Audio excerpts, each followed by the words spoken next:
छात्रा के मुद्दे को कैसे देख रहे हैं? आपको लग रहा है कि इंसाफ मिल सकता है? देखिए, ऐसा है कि जो इस तरह के मामले आते हैं, अब इस मामले को दे दिया गया फिर सीबीआई को। मुझे नहीं लगता किसी निष्कर्ष पर पहुंच पाए। प्राइमरी स्कूल से लेकर के +2 तक के लिए हम लड़ाई लड़े, उसका बेनिफिट देखने को आपको मिल रहा है। शिक्षकों के लिए जो हम लड़ाई लड़ते रहे, आज हमारा प्रमोशन पर हमारा सवाल था, स्थानांतरण के हम लड़ रहे हैं। देखिए, विद्यालय सहायक परिचारी के मुद्दे पर भी हम कल भी प्रदर्शन किए हैं, उसके मुद्दे को भी हम लगातार उठा रहे हैं। तो शिक्षकों की आवाज़, छात्रों की, आपने देखा शिक्षित बेरोजगारों को बेरोजगारी भत्ता मिले, इसके लिए हमने सदन में आवाज़ उठाई। बेटी किसी की भी हो, बेटी बेटी होती है, और जहाँ पर बेटियाँ सुरक्षित नहीं हो, बहनें सुरक्षित नहीं हो, बच्चे सुरक्षित नहीं हो, तो मैं समझता हूँ कि इससे ज़्यादा शासक के लिए कोई दुर्भाग्यपूर्ण बात नहीं हो सकती है। जब आप सुरक्षा नहीं दे सकते हैं, बहन बेटियों की हिफाजत नहीं कर सकते हैं, दुख मिटा कहाँ इस जगती का, हर पल मामा मृग छलते हैं, सीता का दुख अब कौन हरे, घर घर में रावण पलते हैं। जब एप्स्टीन फाइल में देश के शीर्ष लोगों के नाम आते हैं इन चीज़ों में, तो कभी कभी नफरत होने लगता है कि हम लोग किस समाज में जी रहे हैं और कहाँ जी रहे हैं। कि पाँव टिकते न तेरे जमी पे कहीं, उड़ रही हो तू नभ में गगन की तरह, पवन की तरह, भाई तो मिलेंगे बहुतों मगर पहले चलना तो सीखो बहन की तरह। नमस्कार, लाइव बिहार देख रहे हैं आप। आपके साथ मैं स्नेहा गुप्ता। हमारे साथ खास बातचीत करने के लिए बंसीधर बिजवासी हैं। आपको बता दें कि शिक्षकों के मुद्दे को प्रमुखता के साथ उठाते हैं और साथ में अब सदन में भी आवाज़ मजबूत हो रही है। सर, सबसे पहले तो कौन कौन से ऐसे मुद्दे हैं जिनके साथ आप इस बार आवाज़ उठा रहे हैं? कौन मुद्दा है जिस पर हम आवाज नहीं उठा रहे हैं? ये कुछ नए मुद्दे नहीं, देखिए, नया क्या है, शिक्षकों का नया क्या होना है। हमको यहाँ पर कुछ क्या नई बात करने के लिए आए, ऐसा थोड़ा है कि हम कह रहे हैं कि चांद तारा कोई हमको तोड़ करके दे दीजिए।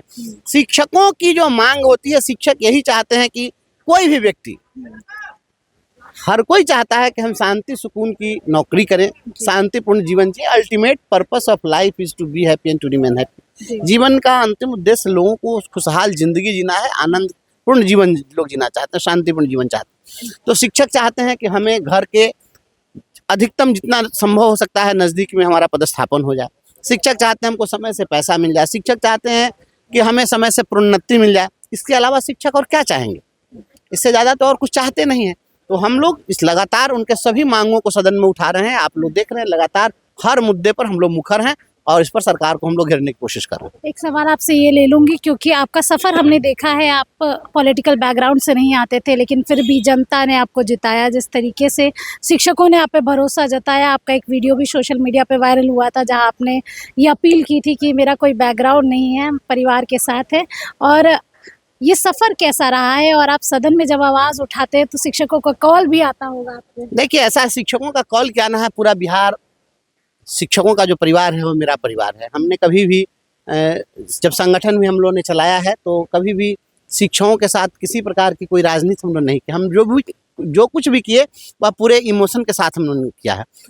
आप इधर की बात कर रहे हैं, हम तो जिस मात्र 20 साल के थे, 21 साल के थे, उस समय से हम इसी आर ब्लॉक चौराहे पर अनशन पर सोए और उस समय से लगातार हम लड़ते रहे, जूझते रहे। तो हर मुद्दे पर हम लोग लड़ाई लड़ी है, इसलिए इसमें कहीं कोई दिक्कत नहीं है। और हम शिक्षकों की लड़ाई लड़ते हुए यहाँ तक आए हैं और शिक्षकों की लड़ाई ही लड़ने के लिए हम यहाँ पर आए हैं।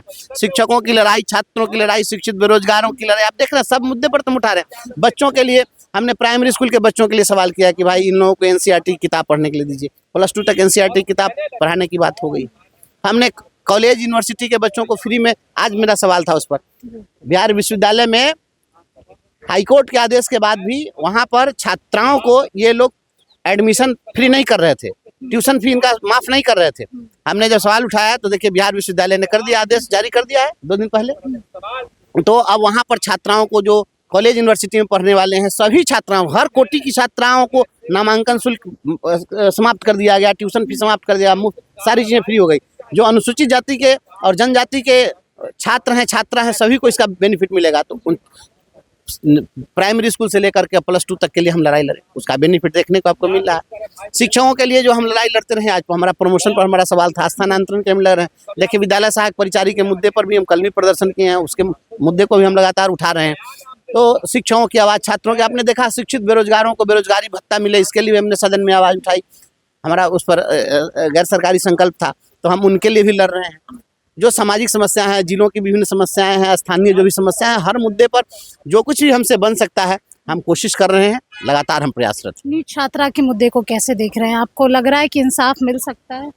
देखिए, ऐसा है कि जो इस तरह के मामले आते हैं, इस मामले के कई पहलू हैं और इसमें जो जांच होती है, आप देखिए मुजफ्फरपुर में नौरूना कांड हुआ, किसी निष्कर्ष पर नहीं पहुंचा। खुशी अपहरण कांड हुआ, किसी निष्कर्ष पर नहीं पहुंचा। अब इस मामले को दे दिया गया फिर सीबीआई को, मुझे नहीं लगता किसी निष्कर्ष पर पहुंच पाएगा। दुख होता है क्योंकि बच्चियां बाहर से पढ़ने आती हैं और खासकर बिहार की बेटियां जो हमेशा आगे बढ़ना चाहती है, ऐसे में उनके साथ इस तरीके का दुष्कर्म। देखिए, यह बहुत ही चिंतनीय है। बेटी किसी की भी हो, बेटी बेटी होती है और जहाँ पर बेटियां सुरक्षित नहीं हो, बहनें सुरक्षित नहीं हो, बच्चे सुरक्षित नहीं हो, तो मैं समझता हूँ कि इससे ज़्यादा शासक के लिए कोई दुर्भाग्यपूर्ण बात नहीं हो सकती है।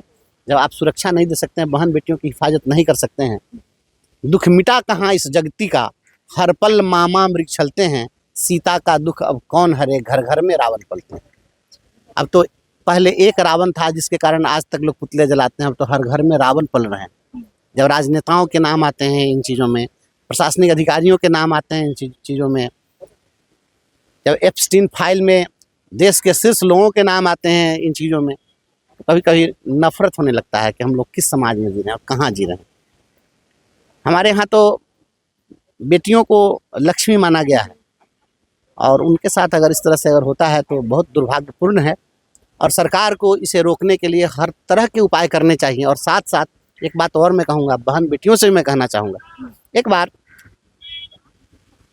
रामाधारी सिंह दिनकर जी से जाकर के कुछ लड़कियों ने शिकायत की कि आप सब पर लिखते हैं, जो इस तरह से गलत करने वाले लोग हैं समाज में, हम लोग के साथ जो अच्छे व्यवहार नहीं करते हैं, उनके लिए आप क्यों नहीं लिखते हैं। तो दिनकर जी ने उस पर बहुत ही एक सख्त टिप्पणी की थी कि पाँव टिकते न तेरे जमी पे कहीं, उड़ रही हो तू नभ में गगन की तरह, पवन की तरह, भाई तो मिलेंगे बहुतों मगर पहले चलना तो सीखो बहन की तरह। तो बहन बेटियों के लिए भी मेरा संदेश है, मैं ऐसा एक पक्षीय बात नहीं करूँगा। आपको इस चीज़ का ध्यान रखना चाहिए कि आप अगर बहन बेटी हैं, आपको समाज में, परिवार में हीरा की तरह कीमती माना गया है, इसीलिए आपसे कुछ मर्यादाओं की अपेक्षा होती है। इन मर्यादाओं को नहीं तोड़ने दें। मोबाइल से आप दूरी बढ़ाएं। किसी को भी जिसको आप बहुत जल्दी से अपना करीबी समझ लेते हैं, वो करीबी नहीं है। वो जो भी लोग आए हैं वो आपके साथ कुछ न कुछ गलत मानसिकता से आपसे करीबी बनना चाहते हैं। आप तुरंत अपना मोबाइल नंबर किसी से शेयर कर देते हैं, तुरंत फेसबुक, व्हाट्सएप पर, इंस्टाग्राम पर आप किसी से जुड़ जाते हैं। तो हम तो सदन में एक सवाल गृह मंत्री से कल ही मेरा सवाल था कि आप मोबाइल को बैन करिए।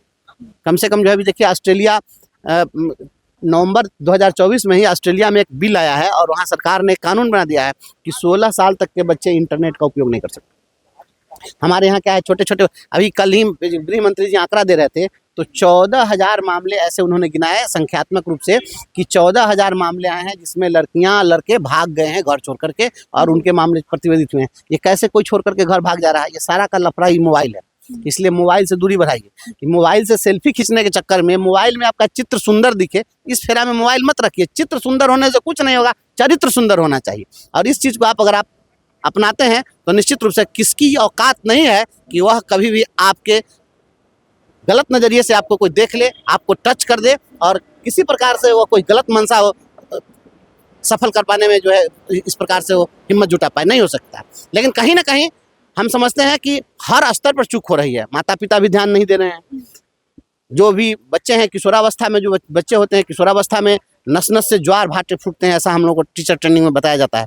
तो उस अवस्था में जो हार्मोनल चेंजेज होते हैं तो बहुत सारी चीज़ें, मनोगत्यात्मक चीज़ें बहुत सारी परिवर्तित होती हैं। तो ऐसी स्थिति में उस पर नियंत्रण होना चाहिए। मोबाइल से दूरी बढ़ाइए, किताब से रिश्ता जोड़िए और जल्दी से किसी के झांसे में, किसी के प्रभाव में नहीं आइए।